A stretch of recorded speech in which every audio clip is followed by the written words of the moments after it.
Hello everyone, welcome to our Let's Play series of Enderal. This is Colonel RPG as usual, and I'm very happy that you chose to join me today here in the Sun Temple, I believe is the name of this place, and we are doing a main mission. We don't actually have a map here, a map location for this Fragments of the Past, but we do have a mission that we need to go to, and I didn't see that last episode. So let's mark that over there, and excuse the hiccup. Starting the episode right off the bat with a hiccup. Now I have eaten recently, so it's probably why that is. But yeah, we're gonna talk to the I think it is Magister Enderal in the Chronicum's basement, which is pretty close to where we are right now. But did you hear the news? I didn't know there was a basement. This woman who's been wandering around the temple most recently. Lucar told me that the Grand Master believes she could help find a cure for this red madness. The Red Madness? You mean... Oh, he doesn't know the name Red Madness, apparently. The Red Madness? You mean the Vermilion Cornicrosacroman Necrophilicax? And this just goes all scholarly on her and being like all pedantic. Good for you, man. Good for you being pedantic.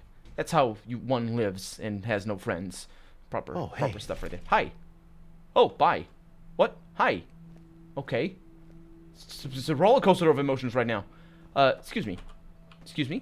Can't talk to him, though. Okay. I believe I have been here. These guys really hate the eye. They just stabbed it. Hello? May I? Got a lot of things. Hello, sir.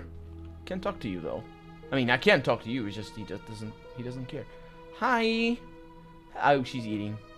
Oh, how oblivion-esque of this game. Honestly, they didn't change. They didn't change anything about the technology. Hello.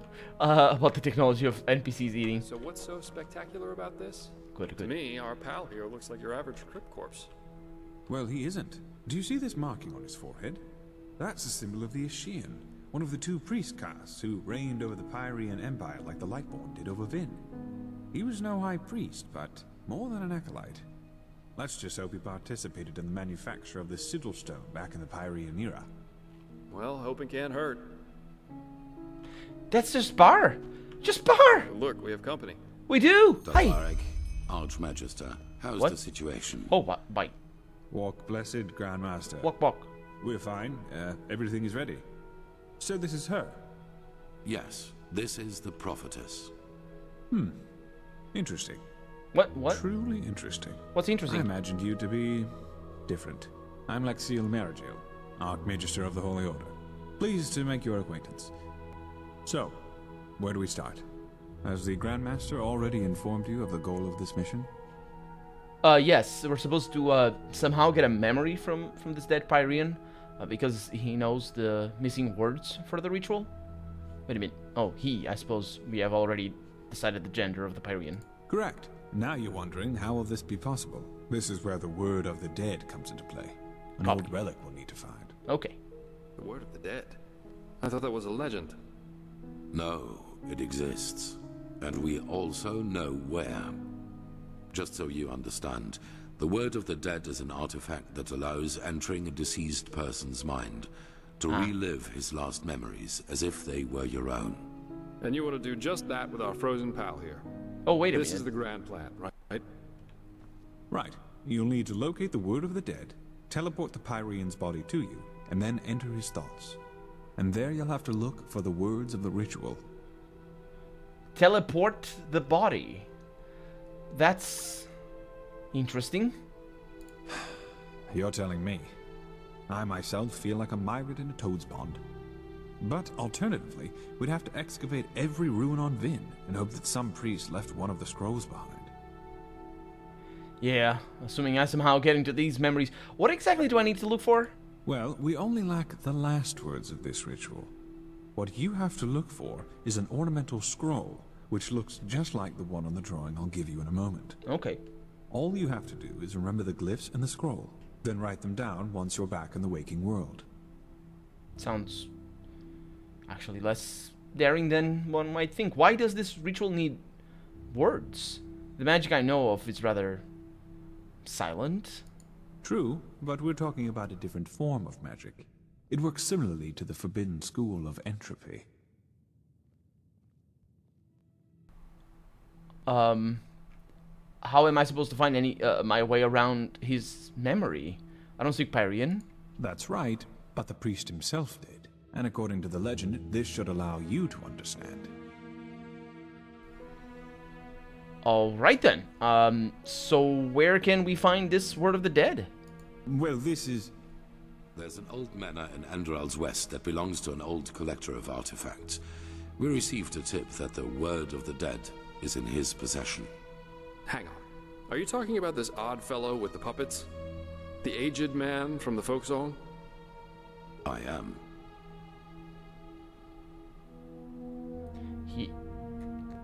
So we'll have to travel to his manor and somehow take the artifact from him. Why can't we ask him? You won't take it. It will be enough to find it, use it on the Pyrean, and then leave. You will travel to the manor with Dalvarek, wait for nightfall, and then introduce yourself to the aged man as a fellow collector of artifacts. Then you will offer him this brooch, and if all goes well, he will offer you a quarter for the night to negotiate in the morning. Then it's all a matter of timing. Sneak out of your room, look for the Word of the Dead, and teleport the Pyrean to you. So I suppose the timing of my arrival is quite crucial in here. I doubt the quest will actually require for that, but if they teleport me there, they might control the timing. Why all the secrecy? Can't the Order just force the aged man to give up the artifact? A good question, but no. The aged man is special, so to speak. Even the Lightborn ordered us to let him live in peace. The Black Guardian knows why. So, if we have to trick him, we will at least do it inconspicuously, which is why you and the mercenary are well suited for the task. No one will connect your faces to the Holy Order. No, yeah, that's good. Also, it's not inconspicuously. It's got a lot of U's and O's. That's because it goes all I think.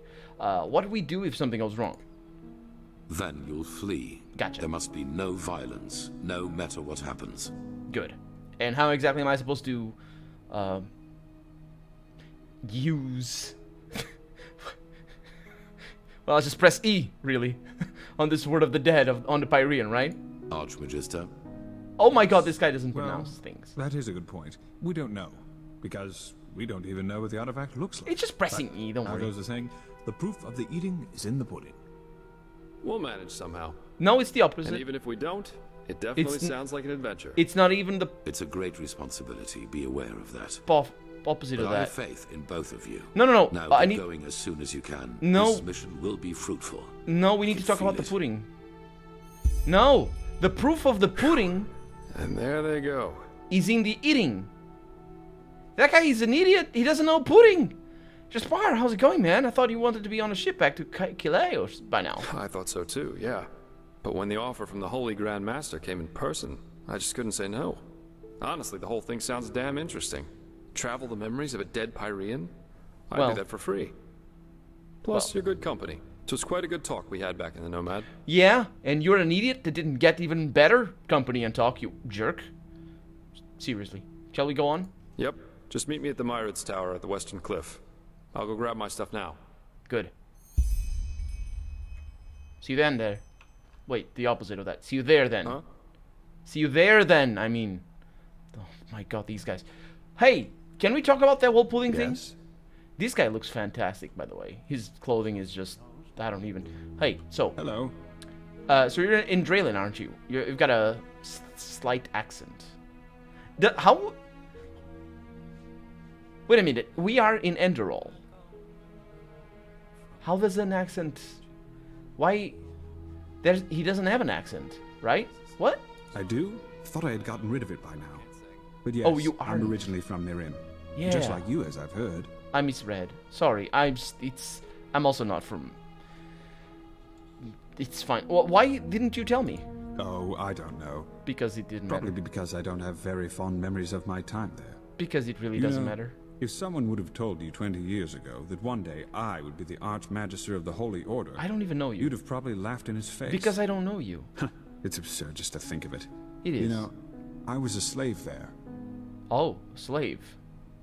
Wait, where would you come from? I was more concerned about the whole question of that I would need to ask him that... Why didn't you tell me you weren't from Enderal? How dare you? Yes. You see, I was born into a traveling group of Aeterna minstrels. I never got to know my father, though, and living that way was hard. So my mother eventually decided to burn all bridges behind us and start over. Sorry, I'm babbling. No, I don't want to bother you with my boring stories. No, you need to meet my. That's fine. I was the one who asked. I guess you're not boring. What happened to you and your mother after you went away? Well, after some days on the road, we met a traveling merchant who gave us a ride to the next village.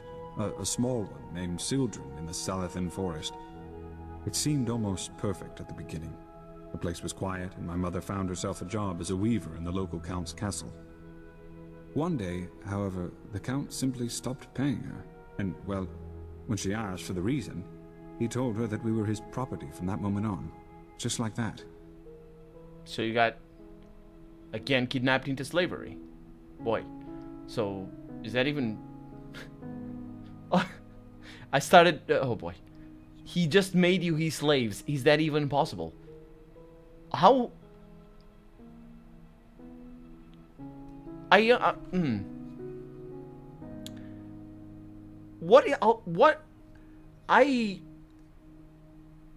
I'm confused about who wrote this question.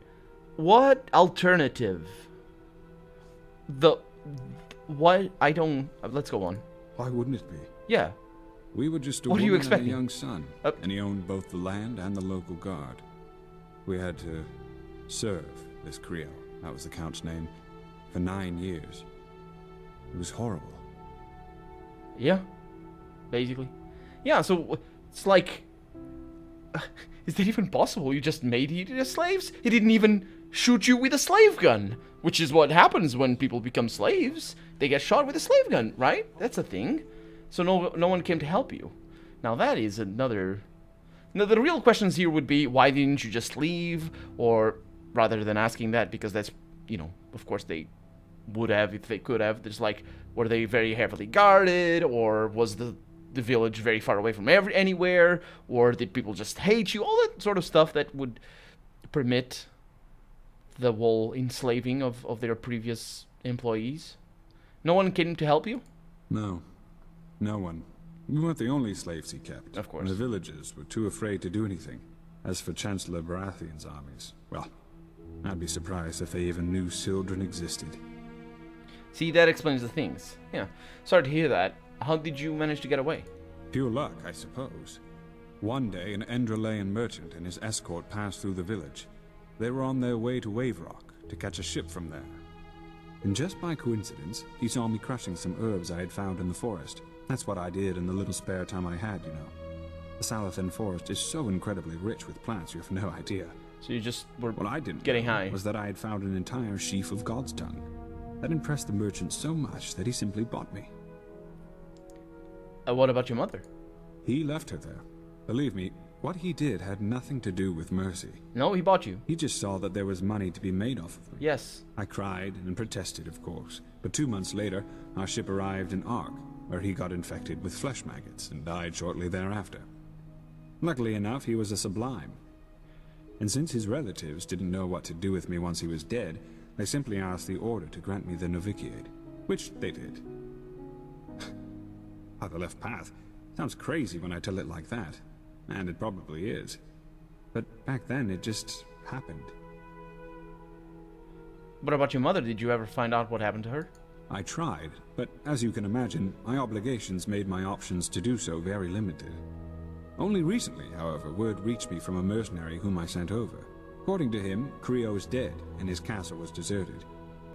But who knows if he just said that to appease me. I think when all of this is over, I might ask the Grandmaster for permission to travel there myself. And then, who knows? Bring By the righteous path, now I really am babbling. fireballs. I'm sure a woman like you has better things to do than listen to the stories of a boring chronicler. I Well, should probably get back to business. Forgive me.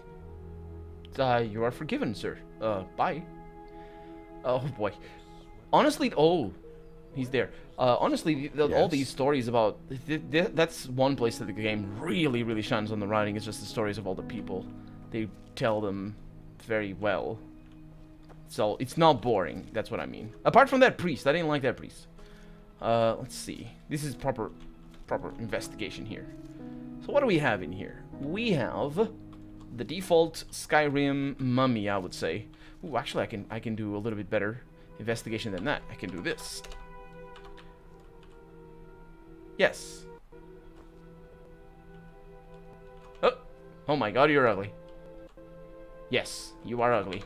But while that is clearly not a human, considering the shape of the skull... Well, actually, I say not a human, but not a Homo sapiens. Then again, neither are these people. But considering the shape of the skull, that's clearly not. We do know how people draw skeletons and skeletal figures in video games, so it's Prophetess. fine. Yes. Well, now they treat me by prophetess, all of them. It's interesting. Okay, let's move out. What do I need? Oh, I pressed L. Sorry, I meant to press J. Meet Jaspar at the Western Cliffs Myriad's Towers. Let's go there. Sounds simple enough. Apart from the wall. Hello. Not being outside right away. Because outside we have a teleporter thing. Even though I can never find it. It's somewhere. I know where the one outside is. It's right at the bottom of the stairs. To the left of who goes down the stairs. Or as you go down the stairs to the left. Yes. Hi. No, not that conversation again.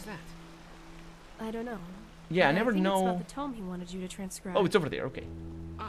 Oh, So, you actually made it, Prodigy. I did. Congratulations. Thank you. Even though I'm not sure everyone is as glad about that as the Grand Master. Oh yeah. That's you said that already. Okay. Bye. Yes. Why is it all new? Looks like at least. Over here. Yes. Awesome. So to the Myra Tower, that'll be. Oh, I need to go. What? Wait a minute. Let me look at the map. Exit. Just like Where? Ah. It's not in the city. Is it? Because I can see it. Where is it? Let's show on the map. Press M. Oh, there it is. Where is it? Did you guys see it? Oh, it's right there. Okay, so that's the Myra Tower on the Western Cliff. That's a little bit confusing, considering, you know, I really thought it was going to be on the Western Cliff of the city. Also, is this Arx? Is that Arx over there? Because I don't think we've seen this particular picture. Looks very magical, very large scale. Also, it's really dark, and I'm not a big fan of that. That's where I go. Not even though I can. Is this through here? It is. Through here to the Western Cliff. Hey, I never learned this guy's name. Do I? Nope. He doesn't have a name. Let's fly. Where to? To the Western Cliff. Bye. If I find a bed in here, which I should actually, because these guys usually have a place to sleep, even though they never do. So if you find a bed over here, we might as well just sleep. Have a little nap. Until it's daytime, because otherwise I can't see. Hello, you terribly scary creature. Oh. Walk blessed, friend. Walk. Where are you headed? The bed. Hopefully it's not owned. Dang it. Oh, there it is. Oh, freaking jerks. The freaking jerks. So much to do, so little time. So no bed. Okay, whatever. Hey, Jaspar. What the? Oh, it's over there. Sorry. Oh, you have our... It's over here. Okay. How's it going? Ah, there you are. Ready to go? Yeah, but before that, what's the story behind that scar of yours? The scar. Well, let's put it this way. If you one day end up in a Talgalean tavern and two 6-foot-tall Arazalian women invite you into their room, you should either damn well know who they are or make a run for it. You generally... That's just good advice else everywhere, really, but Targul? Never heard of it? No. It's the capital of Araziel. At least if you ask the civilized people. Oh, there's uncivilized people in Targul, in Araziel, who have another capital, I suppose. Let me guess, you didn't know who they were, and also, what was the other one? Hands up. Guilty. Some rich snob had hired me back then to bring him a totem from one of the camps of the Free People. That is, the Arazelians who worship their ancestors' gods. instead of the Lightborn, and live as nomads. No idea how much you know about Araziel, but the Free People have been in conflict with the civilized people, who do worship the Lightborn for centuries now. I see. Assassinations, blood feuds, and so on. The usual if two sides both believe they know it all better. Anyway, obviously this job of mine originated from that feud. The totem belonged to a free tribe, and the snob wanted it in order to publicly defile it. So I got it for him. Okay. What? You didn't feel remorse? Remorse? Remorse? Guilty would be the word. Remorse means more... You know what remorse means. I don't need to explain it, but it's very different. But let's go with that. Oh, why, of course. I still cried myself to sleep months after that. Oh, the sarcasm. That's so good. Seriously, why should I? Yeah. Both the free and civilized are so eager to bash each other's heads in. It's not like one defiled totem, more or less, would have made any difference. Yeah. And I guess those two Arazilian women were of the free people. Correct. And I was a little drunk and a little lonely. And if cheap. you get what I mean. If you get Have you what I ever mean. seen a pure-blooded Arazilian woman in her 20s? It's really hard to say no to that. I'm sure. In any case, as you already noticed, the whole thing went down differently than expected. My face made acquaintances with a table leg and 4 absolutely untender women's feet and hands. And of course the totem was gone, together with all my clothing and money. I guess I had that coming somehow.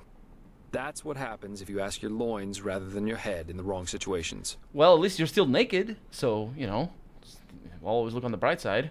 So they took your clothing. Yeah. Gotcha. Do you mind if I find this funny? Oh, whoa, So such much a to do, cold so world little this time. is. I present you my deepest scars, you thank me with naught but mockery. Be damned, O impish creature. But anyway, how does the saying go? A truly beautiful face can never be tarnished. I think it makes it better. Can I say that it makes it better? Good to see it wasn't because of your modesty. Oh, yeah, I think you like sarcasm. Let's go with that. Nothing more attractive... I always thought that, but anyway. Nothing more attractive than a modest man. And that's why you enjoy working with me. Oh, you wouldn't even... No. You got around quite a bit before you came back here, didn't you? Yeah, I did. Why do you ask? What made you come back? That's a good question. I suppose in the end, it was just a hunch I had. Plus, all these civil wars in other countries didn't exactly invite one to stay. What's it like to live as a traveling mercenary? A free person, I guess. Figured it must be quite hard. Well, I guess that depends on where you're standing. Of course, times can be tough, especially if you come to a new city or even country where you know nobody. But if you're good at what you do, You'd be which the opposite. I am, Nah, I guess that works. there's always work, everywhere. Work, work, work. And yeah, I don't eat God's tongue for breakfast, but it was always enough for a roof over my head when I wanted, and some other earthly pleasures. That's what life's all about, isn't it? I've heard it referred to, those pleasures referred to in other ways as well. Suppose those are earthly enough.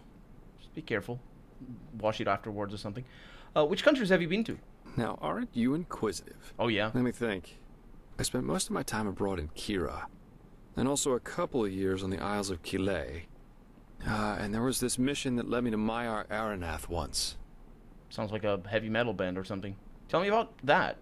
Isn't that the land deserted or something? Yeah, it is. I was there with a group of mercenaries.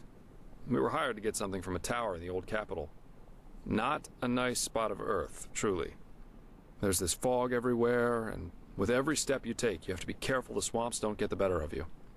But of course, that's also what makes it exciting. What about Calais? I mean, what was he like? Oof.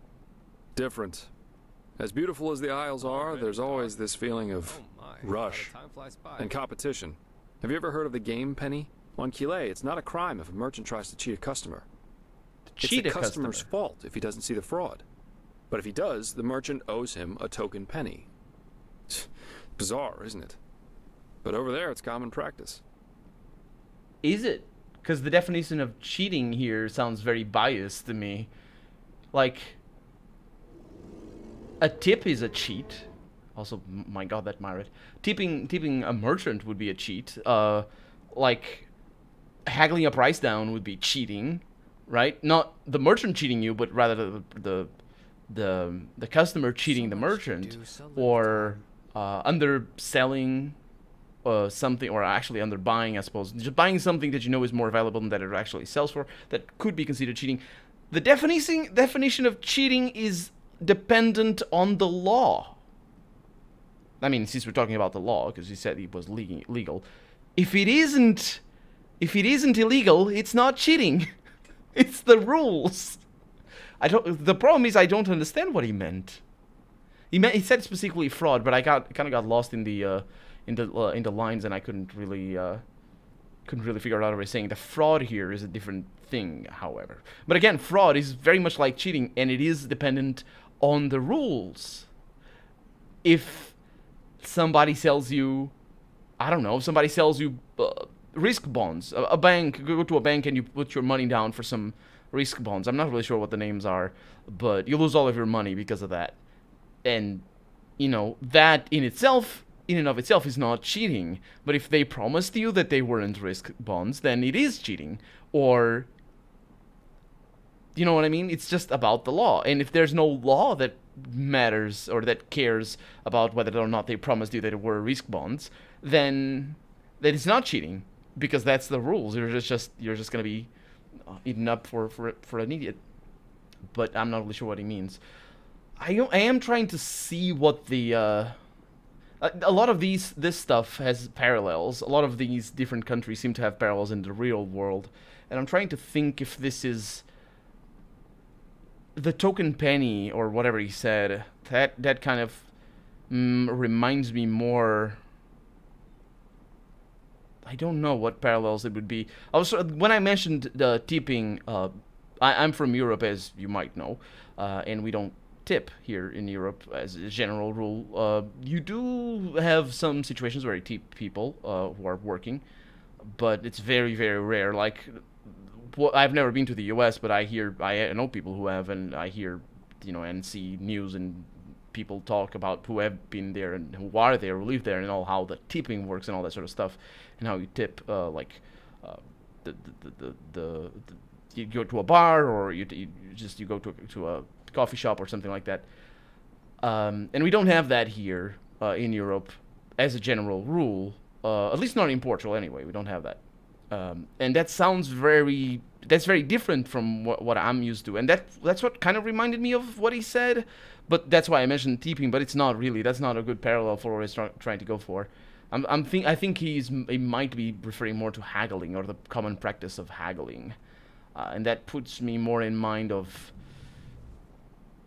I don't know enough really to know any country like that, but I suppose just haggling. I don't know. What about Kira? What am I, a traveling tome? Yes. I'm afraid I'm not a very good storyteller. No, you are. What are you talking about? Kira's great. The people there are so much freer in their way of thinking. Oh, I see. There are the great bazaars, the palaces of the merchant lords, and the fortress of the mages' circles.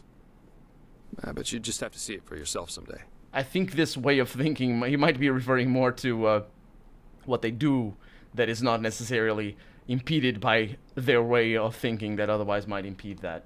That's what he might be referring to. Anyway, we're out of time for the day, so let's continue talking to him and actually do the quest next episode. For right now, I'm Colonel RPG, and this has been Enderal. I really hope you've enjoyed it. And if you did, go ahead and leave a comment. Like the video if you want to see the next episode come out sooner rather than later. But above all, thank you so much for watching, and I hope I'll see you next episode. Bye-bye.